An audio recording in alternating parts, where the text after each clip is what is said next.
On va passer sur la troisième partie de cette table ronde qui est la partie pédiatrique. Je vais remplacer Sébastien Pesanti qui n'a pas pu avoir de ticket de sortie de Marseille parce que vous savez que nous sommes passés en zone écarlate. Du coup, il fallait qu'il y en ait qui restent pour tenir la baraque à frites. C'est pas facile pour moi de faire ça pour deux raisons. D'abord parce que je suis pas pédiatre et ensuite parce que passer après la conférence de Jean-Marc Vital, je vais essayer de faire de mon mieux pour ne pas dire de bêtises ni trop de redites et de vous faire un petit rappel sur les phases de croissance vertébrale chez l'enfant et l'adolescent. L'évolution de ces courbures pendant la croissance en fait traduisent l'adaptation du squelette au fait qu'on soit des bipèdes et des bipèdes théoriquement stables. Et il va falloir donc qu'on s'adapte à cette station bipède et tout ça va passer par un certain nombre de modifications qu'on va voir pendant la croissance. Donc la station bipède, elle nécessite une mise en extension des genoux et des hanches qui se traduit par une antéversion progressive du bassin et on a les fameuses courbures sagittales qui vont permettre de tenir debout en étant économe d'un point de vue musculaire.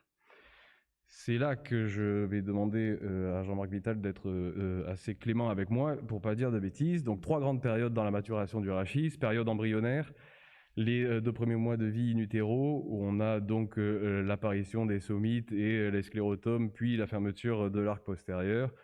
Deuxième période, période fœtale, donc de 2 mois jusqu'à la naissance, avec le début d'ossification. L'ossification se fait différemment sur la partie antérieure et la partie postérieure du rachis. En avant, elle se fait à partir du rachis thoracique de façon bilatérale vers le haut et vers le bas, tandis que sur l'arc postérieur, l'ossification va se faire du haut vers le bas et pouvant expliquer la présence évidemment beaucoup plus importante des spina bifida sur la partie distale du rachis.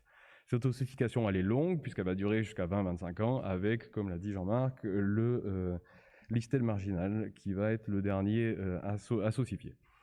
Donc 3 grandes périodes, là, toujours dans cette période fœtale, on va avoir également des choses qui sont relativement importantes, parce qu'on a beaucoup décrit la vie in utero comme finalement un poisson, mais on voit sur ces études, et notamment l'étude d'Eli Choufani en 2009, qu'on a certes une kyphose globale, mais dès l'apparition du 4e mois de vie in utero, on a un angle qui apparaît à la charnière du sacro-lombaire, et on a en fait une amorce du début de lordose qui fait poser la question de savoir si la lordose n'est pas génétiquement prévue et que c'est donc peut-être une adaptation, une prédisposition génétique à la bipédie. Il y a chez les chez les fœtus, déjà à 4 mois, l'apparition d'un début de lordose. Puis en postnatal, donc on va avoir une acquisition et une accentuation progressive de ces courbures sagittales en fonction de l'évolution motrice de l'enfant. Apparition de la lordose cervicale au moment de la mise à 4 pattes, et quand on se met debout, on augmente la lordose lombaire et on augmente la kyphose thoracique afin de garder le regard horizontal. Rapidement, donc les phases de croissance rapide de 0 à 4 ans, puis lente, puis pic pubertaire. Je ne reviendrai pas évidemment sur ces éléments, mais ce qu'on note, c'est que dans la croissance va se faire, mais Jean-Marc l'a déjà dit aussi tout à l'heure, essentiellement sur la partie thoracique, avec une croissance du segment lombaire qui est assez faible et une croissance du segment thoracique qui est finalement plus importante.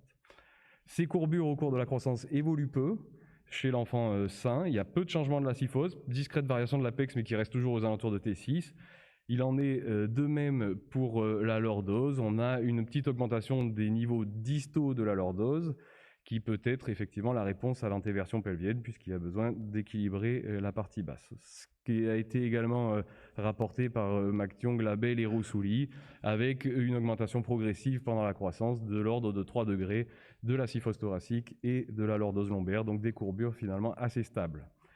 Si on s'intéresse à l'analyse de la marche, finalement, est-ce que cette marche n'est pas le point de bascule de cette acquisition des courbures, puisque la marche stable va être acquise aux alentours de 7 ans, qui est à peu près la maturité des membres inférieurs, et sur les études dynamiques, chez les moins de 7 ans, on a une SVA dynamique qui est faible, la tête va rester globalement au-dessus du bassin, et l'adaptation va se faire surtout dans un mouvement de torsion de la charnière lombo-sacrée, dans un plan frontal qui traduit l'immaturité des membres inférieurs. Puis après 7 ans, quand les membres inférieurs vont être stables, on va plus avoir ces mouvements de torsion, mais on va avoir un mouvement plutôt antéro-postérieur dans le plan sagittal, qui va augmenter donc le SVA dynamique et qui augmente les moments de flexion de la charnière lombo-sacrée, comme si finalement on était plus stable sur les jambes et qu'on pouvait se permettre de pencher en avant pour déclencher le pas et de garder toujours cet équilibre dynamique.